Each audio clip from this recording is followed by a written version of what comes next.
예, 오늘은 부활주일이지만 설교 말씀은 부활에 관한 내용은 아니고요. 우리가 매주일 성경 순서대로 보듯이 이어서 오늘은 성경 말씀을 보게 됩니다. 예수님의 부활에 대한 것은 우리가 지난달 건 한 달이 넘도록 고린도전서 15장에서 충분히 보았기 때문에 오늘은 진도대로 고린도전서 16장 5절 말씀서부터 말씀을 계속 보도록 하겠습니다. 오늘 읽으신 이 고린도전서 5장 16장 5절부터 9절까지 말씀은 그냥 쭉 보시면 그래서 어쨌다고 이런 느낌이 드는 내용입니다. 사도 바울의 그 여행 계획을 쭉 얘기하고 있어서 별로 좀 와닿지가 않아요. 일부 때 이거를 설교를 했더니 한 분이 나가면서 그런 얘기를 하더라고요. 본문을 딱 읽었을 때 이거 가지고 뭘 설교를 할까 그랬대요. 네. 끝나고 나가는데 그게 또 그런 뜻이 있나요? 이러면서 은혜를 받았다고 고백한 사람이 있는데, 여러분들이 이제 지금 읽은 쭉 말씀, 사도 바울이 마게도냐 들렸다가 너에게 갔다가 이런 인생 스케줄을 좀 얘기하는 건데, 자, 여기 내용에서 이제 어떤 내용을 우리가 주목해 봐야 할지 우리가 좀 한번 쭉 집중해 보겠습니다. 지금 간단한 내용 같지만 이 내용을 조금 더 깊이 들여다보면은요, 아주 어마어마한 그 내용들이 안에 다 담겨져 있습니다. 예, 여러분 읽은 그 5절 말씀에 보면은 내가 마게도냐를 지날 때 이렇게 말씀하고 있죠. 그리고 마게도냐를 지나서 너희에게 간다. 그 너희가 고린도에 있는 고린도 교회를 말하는 건데, 그래서 이 오늘 본문을 이해하기 위해서 몇 가지 기본적인 지식이 좀 필요합니다. 첫 번째 지식이 뭐냐면 마게도냐라고 할 때 마게도냐가 어디를 말하는 건지 그걸 하나 좀 이해를 하실 필요가 있고요. 그 다음에 너희에게 간다라고 할 때 고린도, 그 고린도는 뭐고 고린도 교회는 뭐냐에 대한 기본적인 지식이 필요하고요. 그리고 지금 이 글을 쓰고 있는 사도 바울의 현 위치가 에베소라고 하는 것인데 그 에베소는 대체 어디며 거기서는 무슨 일이 있었는가, 이런 기본적인 내용들을 조금 이해하고 말씀을 봐야 됩니다. 배경 설명을 잠시 할 텐데 조금 복잡할 수가 있습니다. 그래서 여러분들이 집중해서 들으시고 또 메모하시고, 만약에 이해가 안 되시는 분들은 나중에 표시해놨다가 다시 또 한번 들으시면 좋을 것 같습니다. 먼저 마게도냐를 거쳐라고 할 때 그 마게도냐라는 그 지방을 한번 지도로서 한번 우리 좀 확인을 해보겠습니다. 여러분, 저 지도를 이렇게 딱 보시면은 저게 도대체 어딘가 감이 잘 안 올지도 모르겠어요. 가운데 파란색이 바다인데 지중해 바다라고 하죠. 지중해 바다. 역사는 저 지중해 바다를 중심으로 해서 역사의 판도는 달라져요. 그래서 지중해 바다를 중심으로 오른쪽 편을, 동쪽인데 오른쪽이, 그 오른쪽 편을 아시아라 이렇게 부릅니다. 그리고 저 지중해를 중심으로 밑에 아래쪽을 아프리카 대륙이라 이렇게 부르는 것이고요. 제 지중해 위쪽으로, 저 위쪽으를 부르는 걸 유럽이라 이렇게 부릅니다. 편의상. 그리고 이제 지중해에서 왼쪽, 다시 말해 서쪽이죠. 거기가 대서양인데 그 대서양을 쭉 건너가면 바로 카나다, 미국, 그 다음에 남미, 아르헨티나, 브라질을 중심으로 남미 대륙이 나오게 되는 거죠. 그 지중해를 중심으로 해서 동서, 남북으로 아시아, 그 다음에 미주, 그 다음에 아래는 아프리카, 위에는 유럽, 이렇게 지금 이제 형성이 됩니다. 그랬을 때 그 지중해를 중심으로 해서 오른쪽 편에 보면은 지중해 연결된 선, 빨간 선이 되어져 있는 요 마지막 표시되어 있는 선이 있어요. 거기가 지금 예루살렘입니다. 이스라엘의 예루살렘이에요. 이스라엘의 예루살렘이라고 하는 고기고, 그 다음에 그 예루살렘에서 지중해를 타고서 이제 위쪽으로 쭉 올라가면 빨간 선이 시작되는 데가 있습니다. 시작되는 거기가 안디옥이에요. 시리아의 안디옥입니다. 여러분 지금 막 시리아 내전 많이 뉴스 나오죠? 그쪽입니다. 그러니까 시리아 내전이 있는 그 안디옥, 그 안디옥에서부터 사도 바울이 총 3번에 걸쳐서 지중해를 중심으로 전도 여행을 다녔는데, 두 번째 전도 여행의 코스를 지금 저기다 이렇게 지금 지도로 표시를 해 놓은 겁니다. 그래서 안디옥으로 시작해가지고서 왼쪽 편으로 빨간 선이 이렇게 가기 시작을 하죠. 그 빨간 선을 쭉 가다 보면은, 그 빨간 선의 바다 끝까지 쭉 연결되는 데가 하나가 있습니다. 바다 끝까지. 그 끝에 연결되는 고기가 드로아라고 하는 곳인데, 사도 바울이 저기 드로아에 갔다가 그 다음에 빨간 선이 바다를 또 건너갑니다. 그 빨간선이 바다를 건너가는 그 바다를 중심으로 왼쪽 편이 유럽이고 오른쪽 편이 아시아예요.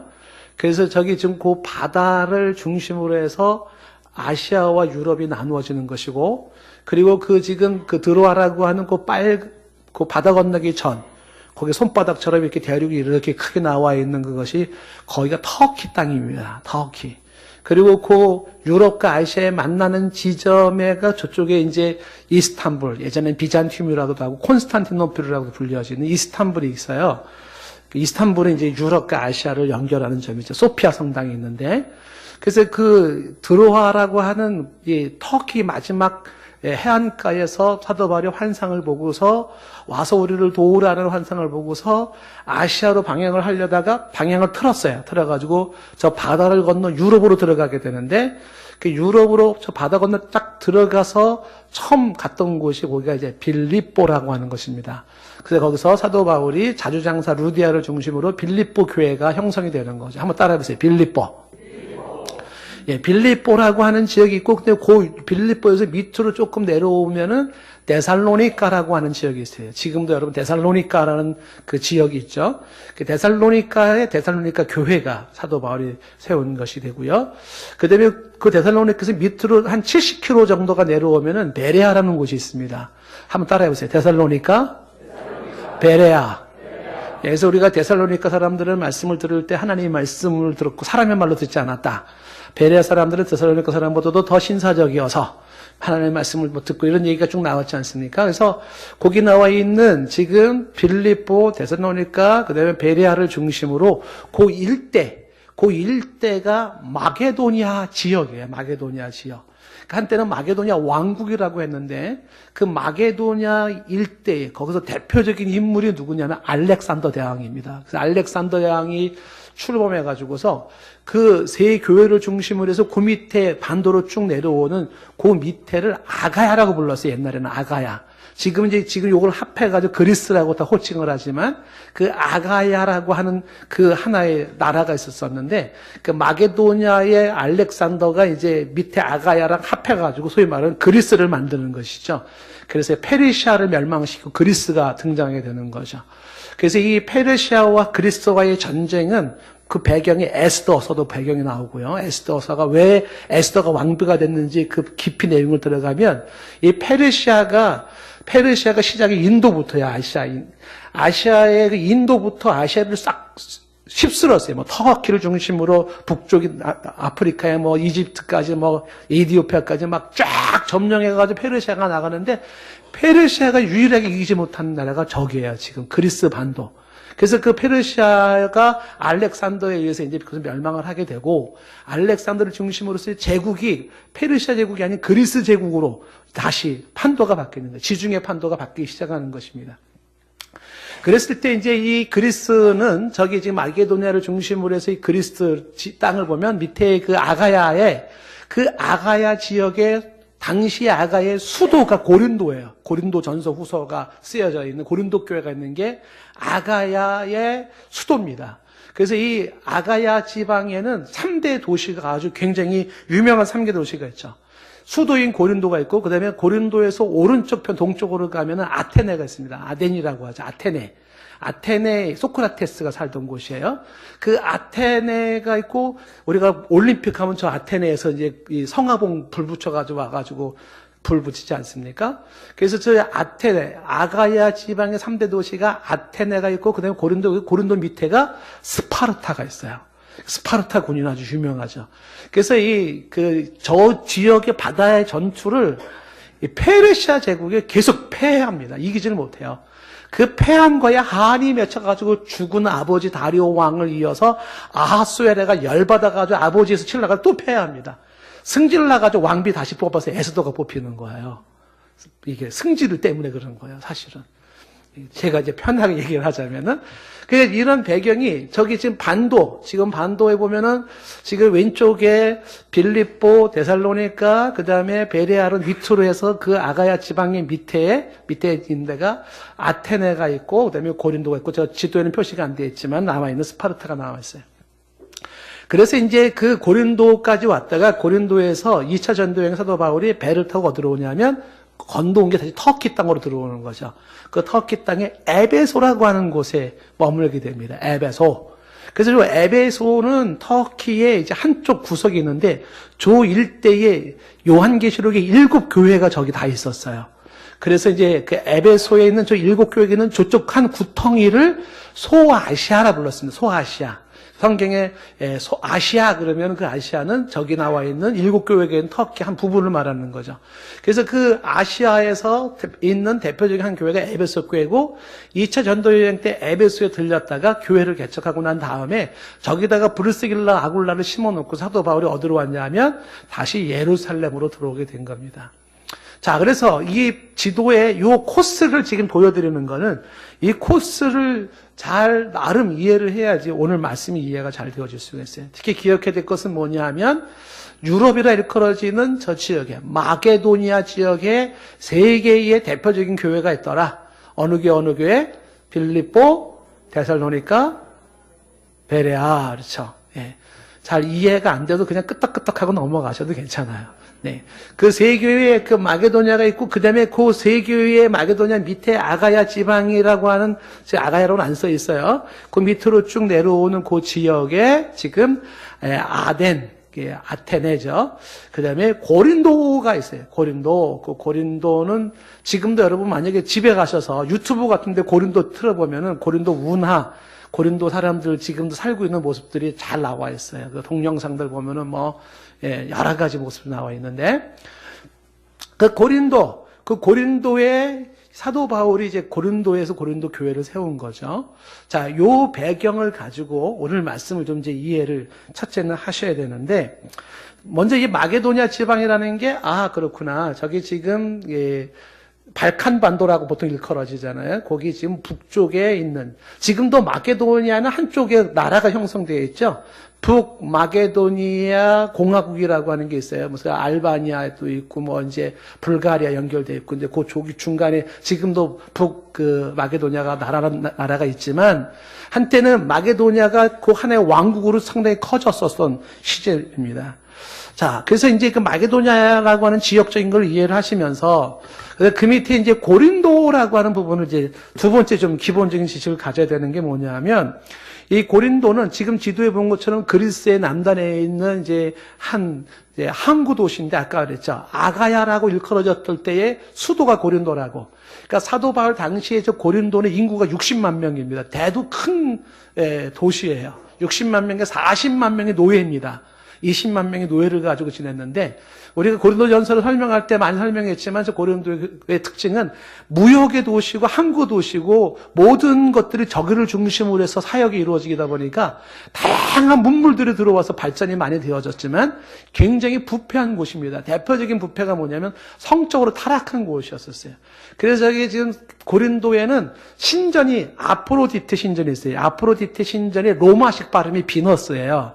그러니까 그리스 말로는 아프로디테인데 비너스 그 신전을 중심으로 한 큰 신전이 있습니다. 그 신전에 제사하는 여자들이 1000명이에요. 근데 1000명이 다 매춘하는 여자들입니다. 그러니까 그들은 제사가 뭐냐면 예쁜 여자들을 가서 몸 파는 행위를 하는 거죠. 이게 고린도 상황이에요. 그러니까 이 고린도 사람들의 그 문란함은 말할 수가 없죠.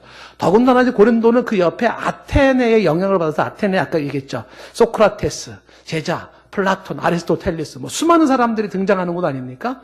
그래가지고 고린도 교회에서는 또 아테네 영향을 받아가지고 똑똑한 척은 다 해요. 지식이 있는 척하고. 그래서 고린도전서에서 계속 얘기하잖아요. 그 지식에 대해서 얘기를 하고 음란에 대해서 고린도전서에 얘기를 하지 않습니까? 그런 고린도라고 하는 지역에, 그 지역에 2차 전도여행 사도 바울이 저기에 가서 거기서 교회를 세우게 되는데요. 교회를 세우게 된 개척했던 그 배경 내용이 사도행전 18장에 나와 있어요. 사도행전 18장에 저기서 교회를 처음 시작할 때에 사람들이 가는 곳마다 예수 그리스도를 증거해요. 예수님이 우리 죄를 죽으시고 피 흘리시고 십자가에서 피 흘려 죽으시고 우리의 죄를 사하시고 죽음에서 부활하셨다 선포할 때에 그 사도 바울을 향하여서 핍박하던 사람들의 대부분은 유대인들이죠. 사람들이 그 사도 바울을 거부했었을 때 그때의 사도 바울이 저 고린도에서 누구 집에 가냐면 유수도라고 하는 사람 집에 들어가요. 사도행전 18장 7절 내용인데요. 사도행전 18장 7절 중간에 보시면은 거기에 유수도라 하는 사람의 집에 들어가는데 그 사람 집은 회당 옆이에요. 이 유수도라 하는 이 사람 집이 고린도 교회입니다. 이 집에서 교회가 시작이 된, 고린도 교회가 시작이 된 거예요.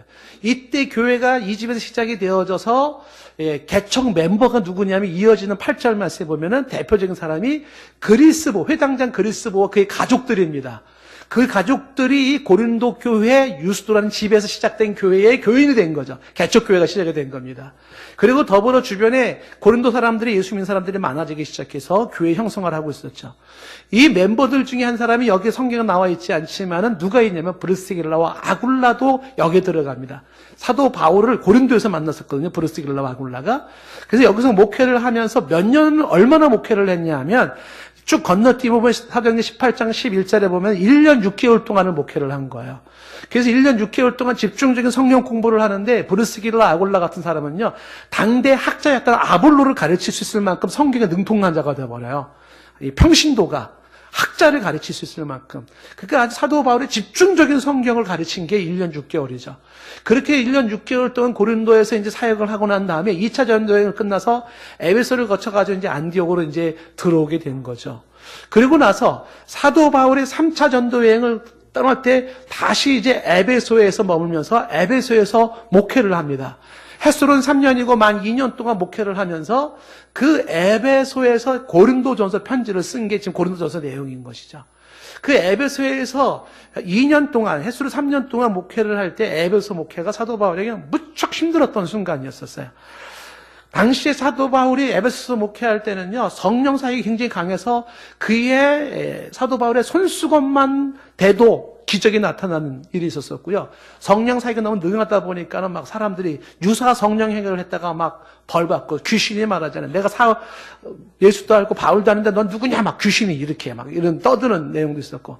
근데 그때 에베소에서 목회할 때에 당시에 사도 바울이 가장 힘들었던 게 뭐냐면 사도 바울을 죽이기 위한 도시 전체에 폭동이 일어났습니다. 그 폭동이 왜 일어났냐면 당시에 그 에베소에는 우상을 만들어 파는 사람이 있었어요. 데메드리오라고 하는. 근데 이 사람이 우상을 만들어 가지고 파는데 사람들이 우상을 많이 샀어요. 근데 사도 바울이 에베소 들어오면서 참 하나님은 신은 하나님밖에 없고 우리에겐 예수 그리스도 계시다라는 이 복음을 증거하면서 사람들이 예수를 믿기 시작하면서 우상을 안 샀어요. 장사가 안 된 거죠. 그 데메드리오라고 하는 우상 공장의 사장이 생각하기를 어떻게 생각했냐면 야, 저 바울이라는 저 친구 때문에 우리 장사가 안 돼. 직원들을 불러 모아놓고 하는 말이 우리들의 생업이 끊어지게 되어졌다. 한 거죠. 그러니까 그 우상을 만들던 직원들의 생계가 끊어진다는 말에 이 직원들이 분노하기 시작하면서 폭동이 일어나기 시작한 거죠. 그리고 사도 바울을 죽이기 위해서 사도 바울을 찾아내려고 소리를 치기 시작하죠. 그때 사도 바울은 죽겠다고 청중으로 나가려고 할 때 제자들은 말렸습니다. 당신 지금 죽을 상황이 아니다. 나가면 죽는다. 그게 그 당시에 그 에베소에 사도 바울이 목회했을 때의 모습인데 이때의 목회 현장을 사도 바울이 훗날에 에베소를 떠나면서 이렇게 그 목회 현장을 회고하면서 얘기를 하는 게 사도행전 20장 17절에 나와 있죠. 20장 17절 이하에 보면은 거기 에베소 장로들을 불러가지고 이야기를 하는 거죠. 뭐라고 말하냐면 18절에 말하기를 이렇게 말해요. 내가 아시아에 들어온 첫날부터 지금까지 내가 항상 여러분 가운데 있으면서 내가 어떻게 지금 이 아시아, 소아시아죠. 바로 이 에베소가 있는. 그래서 어떻게 행하였는지 여러분도 아는 바다라고 이야기를 하면서 이어지는 19절 말씀에 그 3년 동안 그 에베소에 있는 동안에 사도 바울은 오직 겸손하게 내려가는 것밖에 없어요. 짓밟히는 것밖에 없었습니다. 그리고 눈물의 연속이었는데 저 눈물이며라고 한 눈물이 에베소 3년 동안 밤낮 흘린 눈물입니다. 하루 이틀 흘린 눈물이 아니라 3년 동안을 울었어요. 에베소에서. 너무 힘들어가지고요. 안타까워서. 그래서 그 겸손과 눈물이고 유대인의 간교로 말미암아 당한 시험을 참았고 주를 섬긴 것을 너희가 안다. 이렇게 얘기를 하죠. 그러면서 사도 바울이 쭉 건너뛰어서 보면 31절 말씀에 말하잖아요. 그러므로 여러분이 일깨어 내가 3년이나 밤낮 쉬지 않고 눈물로 각 사람을 훈계하던 것을 기억하라는 거죠. 여러분, 이 사도 바울이 에베소서 목회할 때요, 성도들 한 사람 한 사람에게 말씀을 전하는데, 말씀을 한 번 전하면 다 알아듣고 깨닫고 결단하고 돌아서고, 뭐 이러면 얼마나 좋겠습니까? 근데 목회가 그렇지가 않아요. 지금도 뭐 비슷하죠. 목사가 말 한마디 한다고 해가지고 확 달라진다 그러면 뭐 목회 얼마나 좋겠습니까? 그런데 그게 아닌 거예요. 그러니까 수많은 사람들이 잘못된 이론, 반대 이론, 그 다음에 뭐 이 세상적인 방식, 세상적인 원리 다 빠져 있어요. 그러니까 눈물로 그 사람을 훈계하는 저 눈물은요, 사도 바울의 진정성과 적극성과 신실함을 담고 있는 거죠. 사람 붙잡고 우는 거예요. 예? 인생이 그런 게 아니다. 영혼은 그런 게 아니다. 하나님이 그런 분이 아니다. 신앙생활 그렇게 하는 거 아니다. 그러면서 훈계하면서 3년 동안을 그렇게 지냈어요. 이 에베소서의 목회 사역을 또 다른 쪽에서 사도 바울은 뭐라고 표현을 하냐면 이렇게 표현을 했죠. 우리가 이미 보았지만 고린도서 15장 32절 말씀 보시면 뭐라고 되어 있냐면 내가 사람의 방법으로 에베소에서 맹수와 더불어 싸웠다면 내게 무슨 유익이 있으려? 라는 이야기를 하고 있지 않습니까? 에베소에서 맹수로 싸웠다라고 표현을 하고 있잖아요. 그 에베소에서 맹수로 싸웠다라고 하는 거는 맹수는 호랑이나 사자가 원형극장에서 크리스찬들을 찢어서 먹고 죽이는 그런 걸 염두에 두고 말하는 건데 저기서는 실제로 사도 바울이 사자나 뭐 호랑이랑 싸웠다라는 개념이 아니라 그런 식으로 그 원형곡장의 사자 호랑이처럼 사도 바울을 죽이려고 찢으려고 없애버리려고 삼켜버리려는 수많은 사람들이 공격이 있었을 때에 사도 바울은 사람의 방법으로 대하지 않았다는 거죠. 왜? 예수 그리스도의 부활이 소망이 자기에게 있었고 내가 이 인생길 끝나 주님 앞에 설 그날이 있기 때문에 사도 바울은 자기는 사람의 몸으로 싸우지 않았어요. 기도하고 사랑으로 눈물로써 싸우며 나갔던 에베소서의 모습이죠. 그게 에베소서에 목회했을 때의 모습이라는 것입니다. 자, 이런 배경을 가지고 다시 여러분 오늘 말씀 16장 5절 말씀을 보시면은요 이렇게 돼 있죠. 내가 마게도냐를 지날 터이니라고 이야기할 때 지금 이 글은 어디서 쓰고 있냐면 에베소, 소아시아인 에베소에서 쓰고 있는 거죠. 어디를 통과한다? 마게도냐를 통과해서 어디로야? 그 다음에 너희에게 고린도인, 저 아가의 수도인 아랫지방 고린도로 내려갈 것이다 라고 이야기를 하는 거죠. 지금 에베소에서 지금 고린도서 16장 5절의 이 편지를 굳이 쓸 때에 여기에는 사연이 하나가 있었어요. 무슨 사연이 있었었냐 하면 고린도 후서를 쓸 때 보면 무슨 내용이 나오냐면 1장 15절 말씀 1장을 전체 다 읽어볼 수가 없어서 보면은 내가 이 확신을 가지고 너희에게 2번 은혜를 얻게 하기 위하여 먼저 너희에게 이르렀다가 라고 말하죠. 그러니까 고린도 후서에서는 뭘 얘기하고 있는 거냐면 먼저 너희에게 이르렀다는 것은 고린도를 먼저 간다는 거예요. 마게도냐를 거치는 게 아니라 지금 에베소에서 배 타고 에게해 바다를 건너가지고 바로 고린도 아테네 거쳐서 고린도에게 가려고 했었다는 거예요. 그랬는데 그 다음에 16절 말씀에 그렇게 한 다음에 지금 너희를 통해서 그 다음에 다시 북쪽으로 올라가서 마게도냐로 갔다가 마게도냐에서 너희의 도움으로 거기서 어떻게 해요? 너희에게로 다시 왔다가 유대로 간다는 거죠. 그러니까 원래의 사도 바울의 스케줄은 뭐였었냐면 에베소에서 배 타고 내려와서 고린도에 왔다가 마게도냐 갔다가 다시 고린도에 와서 고린도에서 배 타고 바로 유대라고 하는 예루살렘으로 가는 게 스케줄이었었어요. 근데 이 스케줄이 다 틀어져 버린 거예요. 이 틀어짐으로 말미암아 저 고린도 후서 1장을 보면은 사도 바울의 비난이 너무 심했어요. 말만 하고 말도 안 지키고 약속도 안 지키고 뻥쟁이고 막 별 얘기가 다 나오는 거죠. 근데 사도 바울이 자기의 인생이 자기 생각대로 안 되는 거죠. 그래서 지금 이제 저 고린도 후서에서 나와서 거기서 보여주는 것처럼 코스가 바뀌어지는 겁니다. 그래서 이제 그건 이제 뒷얘기 담겨져 있는 이제 그 히든 스토리고요. 지금 이제 오늘 말씀에서 말하는 게 뭐냐면 16장 5절 말씀에는 내가 어디로 간다? 마게도냐를 거쳐서 어떻게 가요? 지금 너희들한테 간다. 먼저 마게도냐부터 거친다라는 얘기를 하고 있죠. 그래서 실제 상황이 어떻게 됐냐면 이 편지 이후에 실제 상황에 그 편지 이후 실제 상황에 대한 증언이 사도행전 20장 내용이에요. 사도행전 20장에 보면은 이 사도행전 20장 1절 말씀에 보시면 이제 나오죠. 어떻게 나오냐면 소요가 끝났을 때, 소요가 끝났다는 건 에베소 소요가 끝난 거죠. 사도 바울이 제자들을 권한 후에 작별을 하죠. 에베소에서 작별을 하고 떠나서 어디로 가냐면 바로 마게도냐로 가는 거예요. 에게의 바다를 타고 내려와서 고린도로 가는 게 아니라 마게도냐로 바로 건너가는 거죠. 그리고 그 마게도냐 갔다가 그 다음에 2절 말씀해 보시면 그 다음에 제자들에게 다 권면하고 난 다음에 헬라로 가는 거죠. 헬라가 그 아랫지방인 고린도가 있는 그 지방에 보통 그리스라고 불려지기도 하죠. 그곳에서 머물면서 3개월을 있게 되는 거죠. 자, 지금 이제 막 지도들을 막 얘기할 때 여러분들은 정신이 사납기 시작하면서 저 얘기를 내가 왜 들어야 되는 거지? 난 이유를 알 수가 없다. 막 이렇게 생각하기 쉬울 거예요. 예, 복잡한 느낌이 들잖아요. 제가 말하고자 하는 게 뭐냐면 사도 바울이 원래 스케줄이 틀어졌다. 이 얘기 좀 하려고 하는 거. 스케줄이 틀어졌다. 그래서 어떻게 욕직 싸게 먹고 어떻게 사람들한테 비난받으면서 틀어진 계획에 의해서 에베소에서 마게도냐를 먼저 갔다라고 하는 것입니다. 이게 뭘 의미하는 거냐라고 하는 거죠. 자, 그 의미가 뭔지는 이제 그 다음도 설명을 제가 좀 그 다음 구절 보고 한번 설명을 하겠는데요. 고린도서 그 다음 말씀 보시면요. 16장 6절 말씀에 보시면 그렇게 해서 이렇게 저렇게 해가지고 마게도냐에 걸쳐서 혹 너희에게 가면 너희라는 게 고린도 교회잖아요. 그 너희와 함께 머물며 겨울을 지낼 듯도 하니 이렇게 얘기를 하고 있죠. 그 여기 16장 6절에서 사도 바울이 뭐라고 얘기하냐면 혹 아마도 이거죠. 너희와 함께 머물며라는 것은 잠시 동안 얼굴을 볼지도 몰라. 잠시 동안 머물지도 몰라. 혹은 겨울을 지낼지도 몰라. 이런 뜻을 말하고 있는 거죠.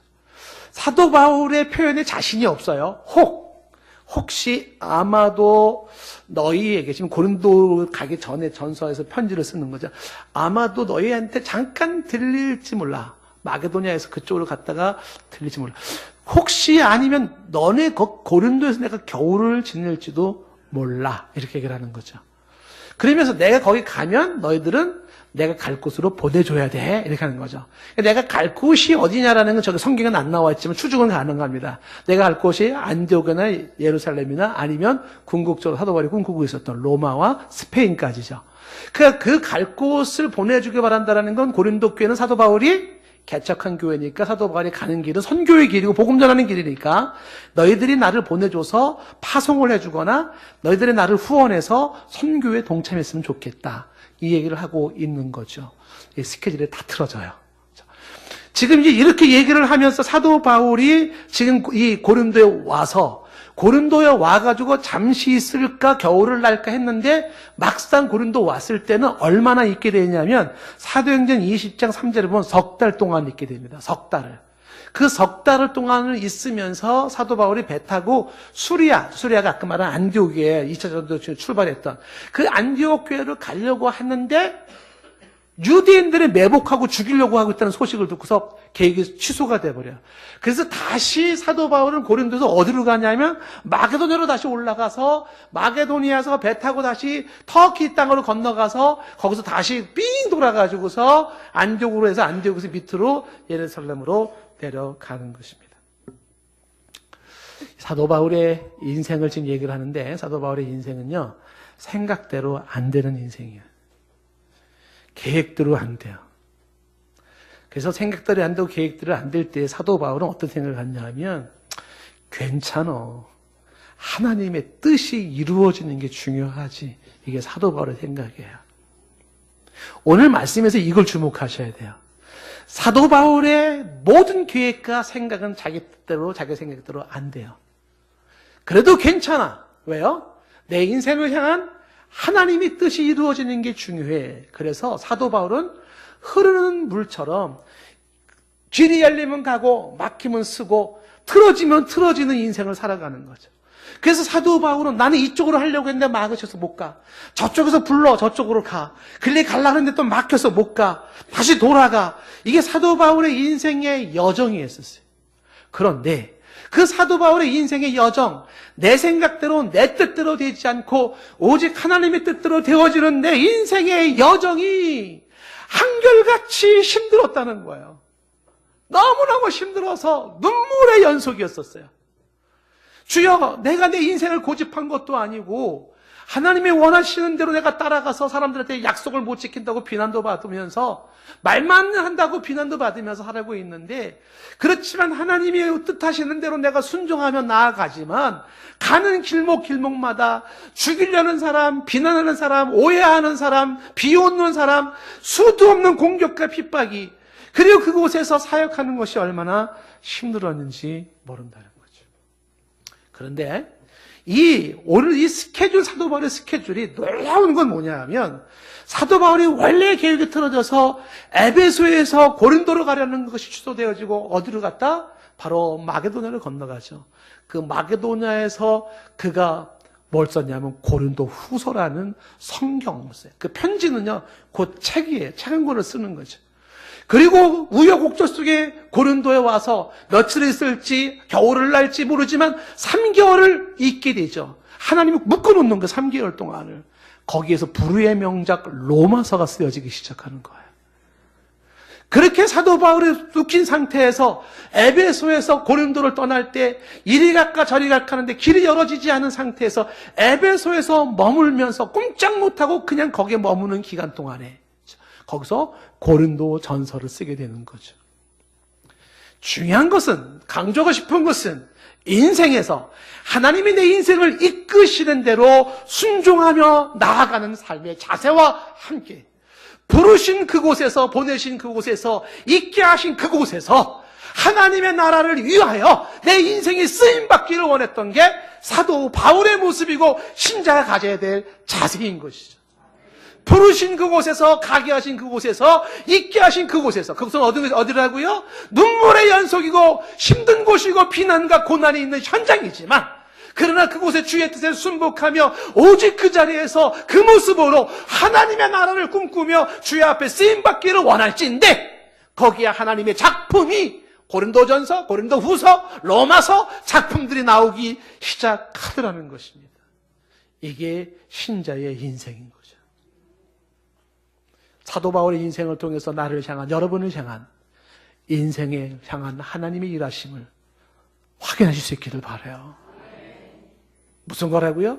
내 생각대로 안 되는 인생, 내 뜻대로 안 되는 인생이, 가고 싶은 대로, 하고 싶은 대로 안 되는 게 인생이죠. 우리 인생은 뭐예요? 주께서 여시는 대로, 이끄시는 대로 가는 거죠. 근데 그게 어떻다고요? 눈물의 연속이고 피곤하고 힘들어요. 위험이 있어요. 생명이 왔다 갔다 해요. 그럼에도 불구하고 있는 그 자리에서 오직 변하지 않는 내 마음에 한 가지 분명한 신념은 뭐예요? 있는 그 자리에서, 부르신 그곳에서, 보내신 그곳에서 주님 나라를 위하여 쓰임받기를 원하는 거죠. 그랬을 때 거기에 교회가 세워지고 하나님의 놀라운 작품들이 세워지기 시작을 하는 것입니다. 오늘 말씀의 6절 말씀에 이렇게 말하고 있잖아요. 혹 너희와 함께 머물며 겨울을 지낼 듯하니 이는 너희가 나를 내 갈 곳으로 보내주길 바란다 라고 얘기를 하시네요. 그래서 그 스케줄이 이렇게 달라지고 너희가 나를 보내주길 바란다고 하지만 고린도 교회가 사도 바울을 끝까지 복음 사역에 밀어주지는 못했어요. 결국은 사도 바울은 이래저래해서 예루살렘에 와서 죄인 아닌 죄수가 되어 로마 병사들의 호의를 가지고 죄인의 모습으로 로마까지 가는 그런 일이 벌어지고 마는 것입니다. 그래서 오늘 7절 말씀에 이렇게 사도 바울이 말하는 것을 주목해 보세요. 7절. 이제는 지나가는 길에 너희 보기를 원하는 것이 아니라, 잠깐 보려고 하는 것이 아니라, 이는 만일 주께서 허락하시면, 이 표현이 중요하죠. 만일 주께서 허락하시면 얼마 동안 너희와 함께 머물기를 바랍니다. 이 만일 주께서 허락하신다는 표현을 왜 썼는지 아시겠죠? 인생이 주님이 허락하신 대로 가는 거기 때문에, 주께서 나로 거기 있게 하신다면 있을 것이고, 3개월을 있게 하시라면 3개월을 있는 것이고, 3년을 있게 하시면 3년이 있는 것이고, 30년을 있게 하시면 30년이 있게 되는 것이죠. 주께서 허락하신다면 있는 동안 있고, 그 자리에서 뭐한다? 주의 나라를 위하여 복음을 위해 내 자신의 삶을 드리고 쓰임받는 것입니다. 사도 바울에게 있어서 중요한 것은 이런 모습이었죠. 야고보서 4장 15절 말씀에 말하기를, 야고보서 4장 15절 말씀에 내가 도리어 말하기를 주의 뜻이면 우리가 살기도 하고 죽기도 한다고 말하지 않습니까? 이게 성도의 삶이에요. 주의 뜻이면 살기도 하고 죽기도 한다는 거죠. 여러분의 인생이 내 뜻이 이루어지는 것보다 나를 향한 아버지의 뜻이 이루어지는 것을 기뻐하시기를 바라요.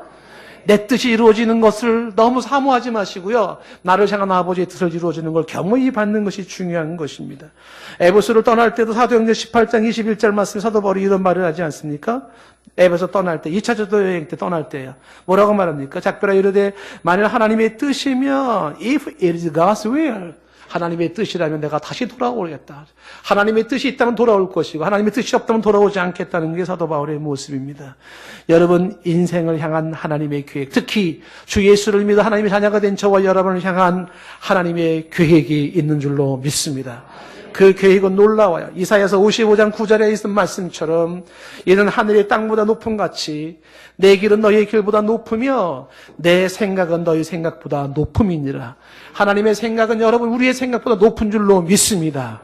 그 하나님의 생각이 저 미래를 보시는 하나님이 저 영혼까지 생각하시는 하나님이 우리를 위한 스케줄을 가지시고 하나님이 일해 가신다는 거죠. 잠언서 16장 9절 말씀, 사람의 마음으로 자기 길을 계획할지라도 그 걸음을 인도하시는 여호와시니라. 예레미야 33장 2절 말씀, 일을 행하시는 분은 여호와시고 그것을 만들어 성취하시는 분은 여호와이십니다. 그 하나님이 말합니다. 3절 말씀에 너는 내게 부르짖으라. 내가 네게 응답하겠고 네가 알지 못하는 크고 은밀한 일을 네게 보이리라.